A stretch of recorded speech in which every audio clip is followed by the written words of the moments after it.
बेटा, भारत माँ का बेटा भारत की सरहद पर खड़े होकर के अपने प्राणों की आहुति देता है। और भारत के अंदर कोई भी बेटा, कोई भी बच्चा आए, सरकार के लोग अभी 4 दिन के बाद आएंगे आपके बीच में ऑटो की भीख मांग ले।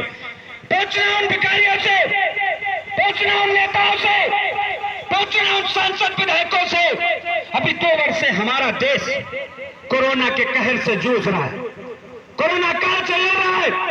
जिस समय कोरोना का कहर आया, आप सबने देखा होगा, आप सबने समझा होगा, और आप सबने जो देखा होगा, जो सहा होगा, जो झेला होगा, वो आजादी के 75 साल में पहली बार झेला होगा, पहली बार देखा होगा।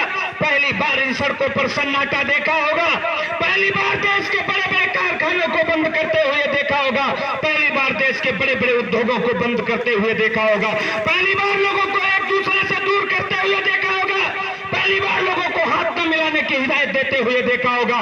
लेकिन आप समझिए, आप गौर करिए, आप विचार करिए, और शासन और प्रशासन के लोगों से उसका जवाब लीजिए। अपने घर के, अपने गांव की पंचायत में बैठाइए और अपने सम्मान के बारे में पूछिए। एक तरफ भारत की सरकार और भारत के प्रधानमंत्री श्री नरेंद्र मोदी जी, और एक तरफ उत्तर प्रदेश की सरकार और उत्तर प्रदेश के मुख्यमंत्री श्री योगी आदित्यनाथ जी किसानों के सम्मान की बात कर रहे हैं, किसानों के हक की बात कर रहे हैं। आप उनसे पूछिएगा, जब आए इस बार 2022 में विधानसभा चुनाव में ऑटो की भीख मांगे, तो पंचायत लगा करके उनसे पूछिएगा, जब देश के सारे उद्योग, व्यापार, कारखाने, रेलवे, हाईवे, हवाई अड्डे, जब सब कुछ बनता, जब देश में आमदनी के स्रोत सारे बनते, जब देश के गरीबों और मजदूरों के सामने संकट का माहौल पैदा था, जब देश में कोरोना से ज्यादा भूखमरी का भय व्याप्त था, देश में अगर कोरोना से लोग मरते तो यकीनन मानिए कोरोना से मरने वाले लोगों की तो गणना हो सकती थी, लेकिन अगर कहीं भूखमरी से लोग मरना शुरू हो जाते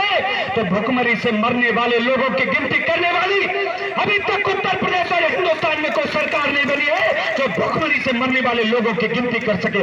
उस वक्त देश को बचाने के लिए जब सरकार की रखेल बनकर देश को लूटने वाले देश के बड़े बड़े उद्योगपति, पूंजीपति अपने घरों में दुपक कर बैठे थे, जिनको देश का खजाना लुटाने का काम किया जा रहा है, जिनके पास देश के किसानों को लूट करके किसानों के पसीने और खून की कमाई को उन उद्योगपति और पूंजीपतियों के तिजोरी में भरने का काम किया जा रहा है।